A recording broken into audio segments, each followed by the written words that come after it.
Jaallatamtootaaf kabajamtoota daawwattoota sagantaa keenyaa bakkaaf biyya jirtan hundumaatti nagaaniif araarri waaqayyoo isiniif haa baay'atu jecha guyyaa har'aa kitaaba qulqulluu keessaa sagalee waaqayyoo isiniif qabadhee dhiyaadheera. Hamma dhumaatti akka isin wajjin turtan affeerraa isinii gochuun barbaada. Dabalataan immoo eebba guddaa akka isin argattan asumaan waadaan isinii gala.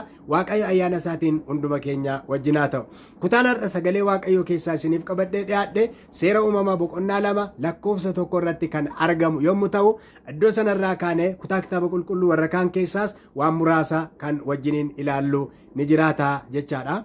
Egaa macaafa qulqulluu keenya seera uumamaa boqonnaa 1 boqonnaa 2 boqonnaa 3 yommuu dubbisnu guutummaatti sagalee waaqayyoo keessatti samaraayizii kan ta'anii achi keessatti argachuu dandeenya. Macaafni qulqulluun keenyi seerri uumamaa boqonnaan 1 boqonnaan 2 sirna uumamaa kan agarsiisudha. Sirna uumamaa agarsiisa. Waaqayyo jalqabaa qabee bantii waaqaaf lafaa akkuma kana waan isa keessa jiraatu hundumaa duraa duuba tartiiba waaqayyo ittiin uume argisiisa. Boqonnaa 2 irraa akkas jedha. Bantiiwwan waaqaa lafti wanti isaan keessatti argaman hundinuus egaan raawwatamani. Waaqayyo guyyaa 7ffaa dura hojii isaa isa hojjechaa ture in raawwate. Guyyaa 7ffaattis waaqayyo waan hojjechaa ture hundumaatti hin boqote jedha. Kutaan kun kutaa namoota baay'ee biratti akka ta'utti hin hubatamnedha. Kutaa hin hubatamnedha. Kutaa kana keessa eebbatu jira. Kutaa kana keessa waadaatu jira. Kakuutu jira. Garuu namni baay'een kutaa kana hin hubanne. Waaqayyo maal godhe jedha sagalee isaa keessatti guyyaa 6 keessatti waan hundumaa uume ni raawwate jedha. Waan hundumaa uume ni raawwate. Guyyaa 7ffaa dura hojii isaa xumure. Gaafa guyyaa 7ffaa maal godhe jedha Waaqayyo guyyaa 7ffaa sana waan hojjechaa ture hundumaatti maal ta'e hin boqote. Guyyaa sana hin boqote. Aara galfate jedha sagalee Waaqayyo hin boqote. Haa ta'u malee kanarra kan darbe kana keessatti eebbi guddaan abdii guddaan as keessa jira. Itti fuftanii gaafa dubbiftanii lakkoofsa 3 irraa maal jedha? Waaqayyo waan uume hundumaa raawwatee guyyaa 7ffaatti waan boqotee fi guyyaa 7ffaa sana in eebbisee hin qulqulleesses. Seenaan uumamuu waaqaaf lafaa akka kana ture jedha.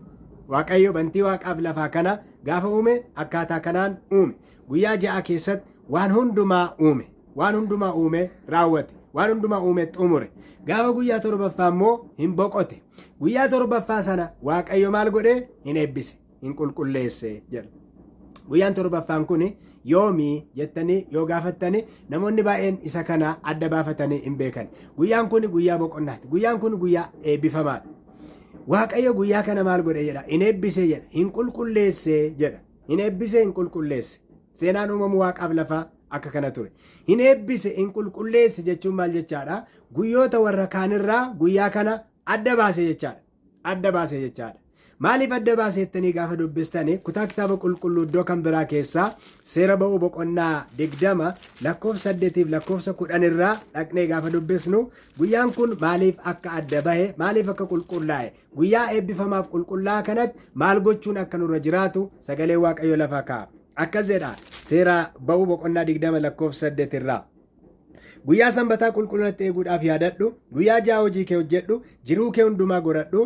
Guyyaa inni 7ffaan garuu sanbata ana waaqayyo gooftaa keetiif eegamudha. Ati ilmi kee, intalli kee, hojjetaan kee, hojjettuun kee, horiin qe'ee kee, galaan kellaa kee keessa jiru isatti hojii tokkollee hin hojjetin. Ani waaqayyo guyyaa 6 keessatti bantii waaqaa fi lafaa galaana wanta isa keessa jiru hundumaa uume. Guyyaa 7ffaatti nan boqodhe. Kanaaf ani waaqayyo guyyaa sanbataa nan eebbisee nan qulqulleesses jedha. Galanni guddaan isaaf haa ta'u. Guyyaan kun guyyaa eebbifame, guyyaa qulqullaa'e. Guyyaa kana yaadadhu jedha waaqayyo. Jalqabaa kaatanii gaafa laaltan uumama boqonnaa 2 lakkoofsa 1 irratti sagalee waaqayyo maal jedha? Waaqayyo guyyaa 6 dura jedha. Hojii isaa guyyaa 7ffaa dura hojii isaa isa hojjetaa ture hundumaa hin raawwate. Gaafa guyyaa 7ffaa immoo hin boqote. Sana booddee isa boqote kana isa eebbisee isa qulqulleesse kana waaqayyo deebisee maal jedhee guyyaa sanbataa kana qulqullinatti eeguudhaaf yaadadhu. Guyyaa 6 immoo hojii kee hojjedhu. Jiruu kee hundumaa godhadhu. Guyyaa inni 7ffaan garuu sanbata ana waaqayyo gooftaa keetiif eegamudha. Guyyaa sanatti boqodhu jedha. Ati boqodhu, ilmi kee haa boqotu, intalli kee haa boqotu. Galaan kellaa kee keessa jiru hundumtuu haa boqotu. Maaliif? Ani waaqayyo guyyaa 6 kana keessatti bantii waaqaaf lafaa uumeen waan guyyaa 7ffaa dura hojjedhe hundumaatti nan boqodhe. Kanaaf guyyaa sana ati boqodhu jedha. Kun egaa abboommi waaqayyooti. abboommii waaqayyooti. Abboommii kana wajjiniin waaqayyo maal waadaa nuu galee isa jedhu of gaafachuun baay'ee barbaachisaadha. Wanti kun wanta abboommiirra kan darbe, seera raawwachuurra kan darbe, ajaja raawwachuurra kan darbe, eebbi waaqayyo achi keessa kaa'e jira. Guyyaa kana keessa eebbi waaqayyo achi keessa kaa'e jira. Eebbi waaqayyo achi keessa kaa'e kuni maalidha jettanii gaafa dubbistanii inni immoo eessatti argama? Isaayaas boqonnaa 56 lakkoofsa 4 lakkoofsa 5 irraa akkas jedha. Egaa waaqayyo xu'aashota sanbata koo eeganiif wanta na gammachiisu godhaniif kakuu koo jabeessanii eeganiifis ani mana qulqullummaa koo keessatti kellaasaa keessatti ijoollee dhiiraaf durbaa qabaachuurra kan caalu maqaa bara baraan hin banneef seenaan isaan ittiin yaadataman nan kennaaf jedha. Maqaa waaqayyo bara baraan haa galateeffamu. Argitanii warra xu'aashota jedha. Warra xu'aashota jechuun kun waaqayyoof kan adda bahan kan fo'aman jechaadha. Warra xu'aashota kanaaf warra sanbata koo qulqullinatti eeganiif jedha. Uumama boqonnaa 2 keessatti kan waaqayyo adda baase, kan waaqayyo qulqulleesse, kan waaqayyo itti boqote sana. Seera boqonnaa 20 lakkoofsa 8 hanga 10 guyyaa 6 hojii kee hojjedhuuti gaafa guyyaa 7ffaa immoo boqodhu atis ilmi kee intalli kee galaan kellaa kee keessa jiru hundumtuu haa boqotu isa jedhee waaqayyo adda baase kanatti akka abboommii waaqayyo kanatti warra jiraataniif kakuu waaqayyo galee waadaa waaqayyo galee maali? Ani isaaniin maqaa isaanii waame. Waaqayyo maqaa isaaniitiin isaan beeka. Warra isaaf abboomaman, warra sanbata isaa qulqullinatti eegan, warra sanbata koo qulqullinatti eeganiif jedha. Ijoollee dhiiraaf durbaa qabaachuurra kan caalu maqaa bara baraan hin banne seenaa isaan itti yaadataman nan kennaafii. Ijoollee dhiiraaf durbaa qabaachuurra kan caalu kuni baay'ee namatti tola.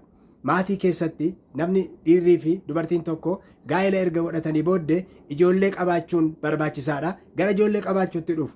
Ijoollee qabaatanii immoo warri kaan kaani ijoollee dhiiraa qofa kan qaban jiru, warri kaan immoo ijoollee durbaa qofa kan qaban jiru. Haa ta'u malee garuu warri ijoollee dhiiraa qofa qaban, warri ijoollee durbaa qofa qaban hanga warra ijoollee dhiiraaf durbaa gaa'ela keessatti qabanii gammachuun isaanii guutuu miti. Waan biraa hawwu warri dhiira qaban dubara hawwu, warri dubartii qaban dubara qaban dhiira hawwu. Garuu warri dhiiras dubartiis qaban isaan immoo baay'ee gammachuu guddaa qabu. Gammachuu guddaa qabu. Eebba guddaa achi keessa jira. Eebba guddaa qabu. Beektu warri haala kana keessa jirtan maatiin ni beektu. Eebba guddaa gammachuu guddaa qabu.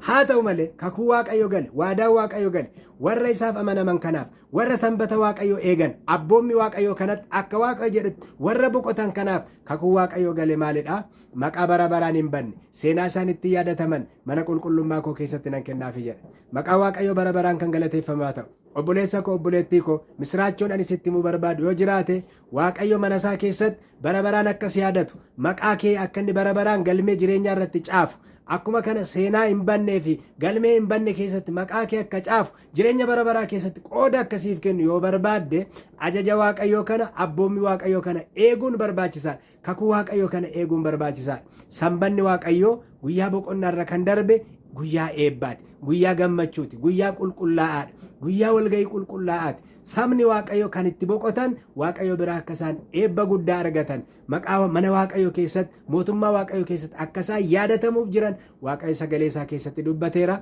Kana hubachuudhaan guyyaa waaqayyo qulqulleesse guyyaa sanbataatti boqochuu akkuma kana aara galfachuu waaqayyoon itti galateeffachuu akka dandeenyuuf abboommii waaqayyo akka waaqayyo nu abboometti akka eegnuuf waaqayyo hunduma keenya haa gargaaru. Gaaffii yoo qabaattan gaaffii keessan koomentii jala naaf kaa'uu dandeessu. Turtanii waan dhaggeeffattaniif ayyaanniif araarri waaqayyo isiniif haa baay'atu. Subscribe gochuun immoo miseensa chaanaalii keenyaa ta'uu hin dagatina.